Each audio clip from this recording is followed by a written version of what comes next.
evening. Thanks for tuning in to Mirror Now. You're watching The Urban Debate with me, Avni Raja. On the show today, we are going to put the spotlight on 4 of the biggest stories of the day. We'll get you all of the latest developments as well as in-depth analysis on these stories. Story number 1 for today. Supreme Court has said that deregistration of any party over freebies is anti-democratic. The Apex Court reiterated that an expert panel should give suggestions to the government and it does not want to interfere into the arena of legislature. However, central government said that free power is dangerous and expert body must take views of the Election Commission. However, AAP argued that free power, water or free transport are not freebies. Rather, these are constitutional responsibilities of the state. Now, the next hearing in the case will be on the 17th of August. Let me go across to Harish, who's joining us here for more details. Harish, while some important observations have been made by the top court here, it has refused to adjudicate on this issue and, in a sense, put the ball back into the centre's court. Yes, as you rightly said, today, in fact, the Supreme Court has begun the process of reviewing the what it called the menace of freebies being promised by various parties, and in the first step indicated that it will form a panel of experts to look into whether in fact, if possible, curb or at least reduce the manner in which the several political parties are in fact announcing freebies before the elections. The Supreme Court has said that freebies may be necessary for a welfare state, but a balance or a line has to be drawn. A balance has to be drawn between a welfare state and the economic situation, that is the financial constraints of a state.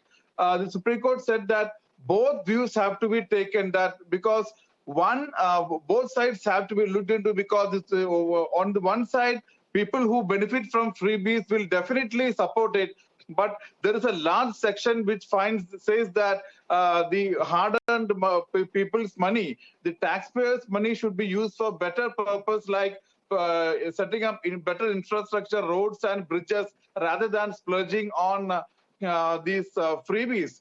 So Supreme Court has said that it will consider all options and some kind of rules is necessary. So in this respect, on August 17th, the Supreme Court bench led by Justice N.V. Ramana has said that he will set up an expert panel which has been asked to come up with suggestions and forward it to the government and Election Commission of India on how the menace of freebies can be curbed and brought down. So because Supreme Court said that Supreme Court on itself will not interfere because that will amount to crossing the Lakshman Rekha. So it has left it to the government, which has to take the help of experts to end this menace. Remember, Supreme Court was hearing a petition filed by Supreme Court advocate and BJP leader Ashwini Upadhyay, who said that the problem of freebies affects disturbs the free and fair election process, unduly influences voters, and disturbs the level playing field. Apart from that, it is a huge burden on the exchequer. So today, Supreme Court has said that on August 17th, it will set up an expert committee which has been asked to come up with suggestions on how to end the menace of parties announcing the freebies and submit the suggestion to the government and the Election Commission of India. Back to you. All right. Thank you so much, Harish, for breaking that down for us in terms of what the court has said. Now, while the top court today refused to consider the question of de-recognizing political parties resorting to freebies, it also observed that promising and distribution of freebies by parties during polls is a serious issue as the economy is losing money due to this. But in the meanwhile, the AAP versus BJP fight over reverie culture has erupted yet again, and after the Delhi CM Arvind Kejriwal hit out at the ruling BJP over freebies, raised big questions about the centre's treasury and the government waiving off loans of what he calls rich friends. Finance Minister Nirmala Sitharaman has also reacted and said that Delhi CM is giving a perverse twist to freebies on health and education and trying to scare the public. प्रश्न उठता है, ये सारा पैसा केंद्र सरकार का गया कहाँ? 2014 में लगभग केंद्र सरकार का 20 लाख करोड़ का बजट होता था। आज केंद्र सरकार का लगभग 40 लाख करोड़ का बजट है। तो ये सारा पैसा जा कहाँ रहा है? इन्होंने अपने दोस्तों के, इन्होंने बहुत सुपर रिच लोगों के, जो अरबपति लोग हैं, ऐसे ऐसे लोगों के इन्होंने 10 लाख करोड़ रुपए के कर्जे माफ कर दिए। सरकारी पैसे से इन्होंने, इनमें जितने के कर्जे माफ किए, कई इनके दोस्त हैं। मानो झूठ बोलने का नया कीर्तिमान बना दिया, झूठ की एक कड़ी लगा दी। अब यह कहना गलत नहीं होगा कि दिल्ली मॉडल हो गया है फेल, अरविंद केजरीवाल आकर झूठ की लगा रहे हैं रेल, और जो करते हैं ये वादा, उसका पूरा नहीं किया आधा। Well, let's focus a little bit on what the Supreme Court has said in this entire case as far as the issue over freebies is concerned. Aryama Sundaram, senior lawyer, is joining me here on the broadcast. Thank you very much for speaking to us on this issue. It goes without saying that this entire issue over freebies is extremely contentious, and the court, Supreme Court, while it has made some strong observations, has rightly so refused to adjudicate on the matter, saying that this is something that the government has to decide. But at the same time, it has said that this is a very serious issue and something needs to be done about the way things are going. Well, the fact of the matter is, I think the court has gone as far as it possibly can. This entire issue is one to be dealt with by the legislature and the executive. The law is very clear. There's a Representation of People's Act. There is the Constitution of India. And if offering of freebies does not amount to either a violation of any constitutional principles, which it does not, or does not amount to violation of any statute, that is like the Representation of People's Act, then it is not for the court to then impose a restriction on the offering. Let me give you a simple example. If a government, if any political party wants to come to power and its manifesto says, I'm going to give free education, free medicine, free hospitalization and medical treatment, and free power, transport, water, and says, I'm going to make you like any of the Scandinavian countries, like Holland or like Sweden, which do all this, which give free free power, free transport, everything else. Yes. You can't fault the party for it. If tomorrow you cannot then deregister the party and say, look, you cannot say so. The party may say, that is my manifesto. I am going to aim at doing that. That is how I will spend the money that I earn. I will spend the revenue on that. And it is not for anybody else to decide how this revenue is being spent unless it's against the law. Now, if I as a citizen find fault with it, I don't vote for this party and say, sorry, I don't want you at all. And I'll vote for some other party. So it is not, and one party can criticize another party and make it a manifesto to say, this is a bad policy. If you bring this government in, they're going to do all this. They're going to give televisions to everybody who are below a certain poverty line or who are below a certain income line. And therefore, they're going to deplete resources, whereas we are going to use it for infrastructure. That is what each party will give as what it's assuring the people. It's then for the people to decide what they want. Now, I don't see the role of the court in all this.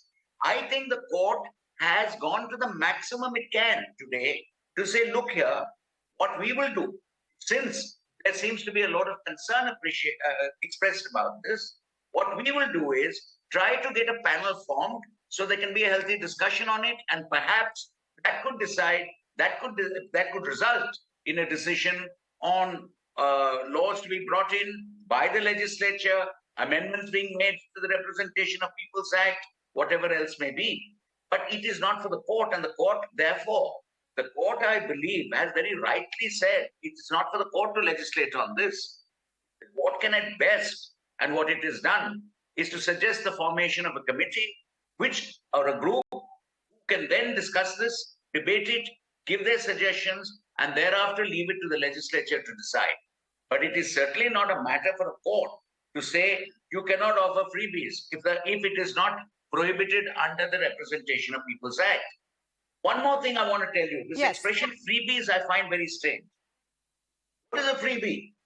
The state says, or a political party says, elect me to power, and I will see you get free electricity. That is an election promise. I don't see where it is a freebie. People pay taxes. The taxes are thereafter utilized, and they're utilized also for welfare measures. So if freebies are going to be given, as you term it, those are really not in the nature of corrupt practices, of bribes or otherwise. They are assurances of a political party of what we are going to give. Now, maybe that is becoming excessive during an election. The Election Commission at best can give a model code of conduct. They cannot impose restrictions in the model code of conduct which are permitted and which are not frowned on by the Act itself, the Representation of People's Act or the Constitution. They have to go in line with that. So therefore, I believe this is basically a matter for the legislature and executive to decide. The court has said, since serious concerns are being voiced about it, and we will, in the public interest, since there has been serious concerns voiced, we will suggest the formation of a committee to apply its mind to this and to see what can be done. I do not see beyond this one can request or ask the court to do anything more.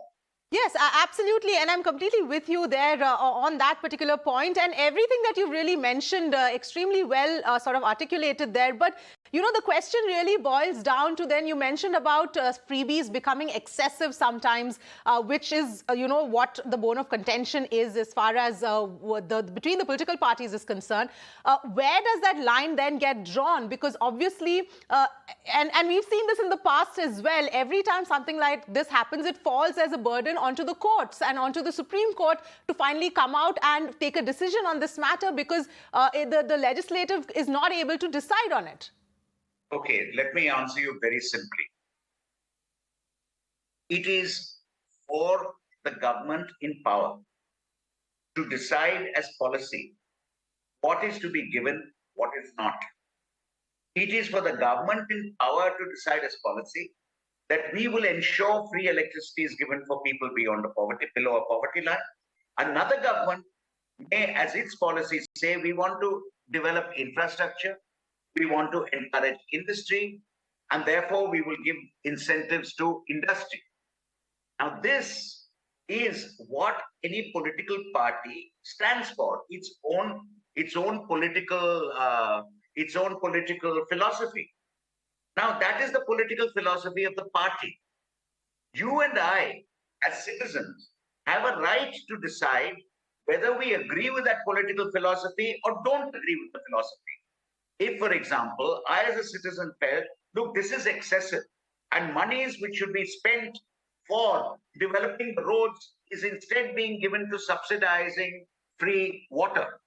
Now, if I as a citizen do not agree with this, I will vote against that party and vote for another party which assures me a better infrastructure. But that is not for anyone except the political party to state in its agenda, and for the government, if they get voted to power, to implement their agenda. If you don't agree with how the government is governing, if you feel the way they are governing, there is higher inflation, whether the way they are governing, there is not enough industrialization, not enough infrastructure, or someone else may say, with the way they are governing, my cost of electricity has gone too high, whereas the other party, if it was in power, I'd have got free electricity. That is what the citizen is to decide. What is the government he wants? Whose agenda, whose manifesto suits him? And it's for him to decide. So I do not see anything wrong in this. Now, if we take many of the Scandinavian countries, that taxation is huge. It's 60% tax. But paying 60% tax, you get free education, free medical, free transport, free power. All that is given by the state. Now, do you call that a freebie? No. That is what the state as a policy says we will give to our citizens. Now, this is a matter for any given political party to decide its own manifesto and as a government to implement its manifesto. If you feel that the implementation of a given manifesto is creating increased inflation and decreased infrastructural development, don't vote for the party next time. Vote them out of power. But I don't see how it can be expected that the Supreme Court is expected to sit and say, yes, these should be allowed or not to be allowed. Yes. That is, if at all anybody can get into that, it is the Election Commission to say what you can state in the manifesto and not as per a model code of conduct. But again, the Election Commission is bound by what the statute, the Representation of People's Act, Yes. and the Constitution of India says, and cannot impose as a penalty or as a corrupt practice something which is not statutorily a corrupt practice. So therefore, it's a legislative decision to be taken. And that the most what the court can do is say, look here, we feel this is something you ought to debate.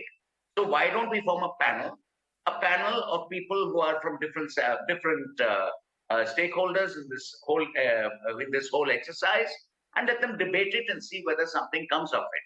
And I think that's as far as one can go. Yes, absolutely. I mean, that is as far as the court can really go. I think the issue is simply that in the way our country is structured, it becomes a battle then between your government versus my government, state versus state, or state versus center, as what we are seeing in this case. Because, the state parties make all these tall promises, come to power and start paying that, giving those freebies, and then finally go to the center and say we need more money or we're going bankrupt. So I think that is where one part of the conflict. You're absolutely right, which is why one will not vote for that government the next time. Yes. You will say that particular political party does not know how to manage its money. That political party, by doing all this, has not seen the economic sense of it, has not made economic sense, and I'm not trusting them to govern me because they don't seem to be able to economically manage the situation. So I will never vote for them again. That's different. That's much different than saying that the party has to be deregistered or that the Supreme Court should interfere. That's a totally different issue. This is left to the citizen. You are absolutely right.